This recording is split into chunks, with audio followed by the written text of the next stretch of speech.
வணக்கம் எல்லாருக்கும். உங்களோடு ஒரு விடயத்தை பகிர்ந்து கொள்ளலாம் அப்படின்னு சொல்லி இது கண்டிப்பாக உலக அளவிலே எல்லா இடங்களிலுமே பேசப்படுகின்ற ஒரு செய்தியாக மாறிவிட்டது. 20 வயது இவரை பற்றி தான் விடுமுறை நாட்களிலே அப்படியே எல்லோருமாக வெளியிலே சேர்ந்து போவது. இது அவருடைய தந்தையார். அதே நேரத்தில் இவருடைய தந்தையாரும் தாயாரும் வெளியிலே பிள்ளைகள் சொல்வழி கேட்டு போகின்ற பிள்ளைகள் நிறைய பேர் இருப்பார்கள்.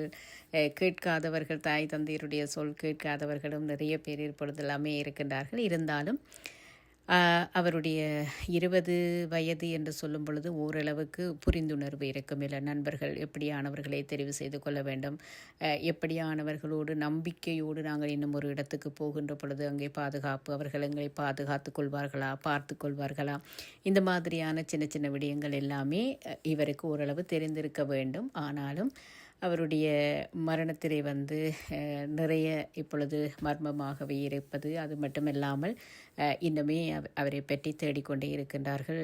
என்ன நடந்திருக்கலாம் அப்படின்னு சொல்லி அவரை வியாழக்கிழமையிலிருந்து இன்று திங்கள் செவ்வாய்க்கிழமையும் ஆகிவிட்டது.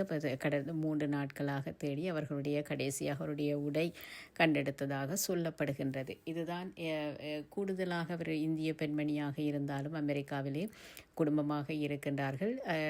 இப்பொழுது அதை எப்படி சொல்வது, அவரை விட்டு தனியாக விட்டு ஏன் போனார்கள், அவர் ஏன் தனியாக அந்த கடற்கரை ஓரத்திலே தனியாக இருந்தார், இந்த மாதிரியான சந்தேகங்கள் எல்லாமே எல்லாருக்குமே இருக்கின்றது. இதை பற்றி என்ன நாங்கள் தெரிந்து கொள்ள வேண்டுமாக இருந்தால், வெளியிலே நண்பர்களோ நண்பிகளோடு போவது தவறு என்பது கிடையாது. ஆனால் உங்களை கொஞ்சமாவது அவர்களுடைய கவனம் உங்கள் மீதும் இருக்குமா என்பதை நாங்கள் கொஞ்சம் யோசித்து இருக்க வேண்டும். அதைத்தான் நான் சொல்ல வருகின்றேன். இப்போ கூடுதலாக அதை பற்றி தான் எல்லோருமே பேசுகின்றார்கள். என்ன இப்படியான ஒரு நண்பிகளோடு எப்படி அவர் பயணம் செய்து இந்த மாதிரி அவரை பற்றி அவர்கள் தேடாமலே இருந்தார்களா? இரவு முழுதும் 4 மணிக்கு போலீஸுக்கு அழைப்புதல் கொடுத்ததாக சொல்லப்படுவதாக ஒரு செய்தி சொல்கின்றது.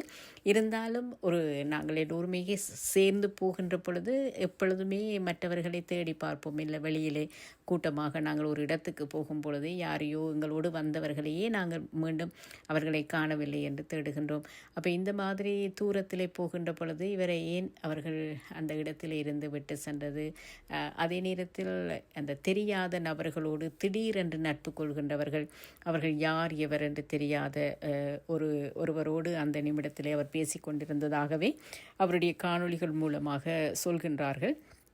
ஆகையினால் யாருடைய குழந்தையாக இருந்தாலும் பெற்ற தாய் தந்தையருடைய சொல் கேட்கின்ற குழந்தைகள் நிறைய பேர் இருக்கின்றார்கள், சொல் கேட்காதவர்களும் நிறைய பேர் இருக்கின்றார்கள். ஆகையினால் நீங்கள் போகின்ற இடங்கள் சரியானதாக இருக்கிறதா, தெளிவானதாக இருக்கிறதா என்பதை ஒரு முறை சரிபார்த்து கொள்வதுதான் உங்களுடைய வாழ்க்கையில் சிறப்பாக இருக்கும் என்று நினைக்கின்றோம்.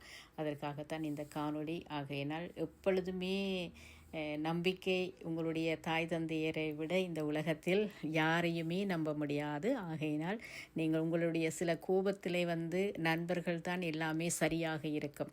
ஆனால் இந்த மாதிரியான நேரத்திலே நீங்கள் யோசிக்காத சில விடயங்கள் நடைபெறுகின்ற பொழுதுதான் எப்பொழுதுமே தாய் தந்தையர் தடுத்திருப்பார்கள். தனியாக தூரத்திலே போவதற்கு எல்லாமே இடம் கொடுப்பது இல்லை. ஆனால் இந்த காலத்து பிள்ளைகளுக்கு ரொம்ப கஷ்டம், சொல்வது புரியாமல் இருக்கும்.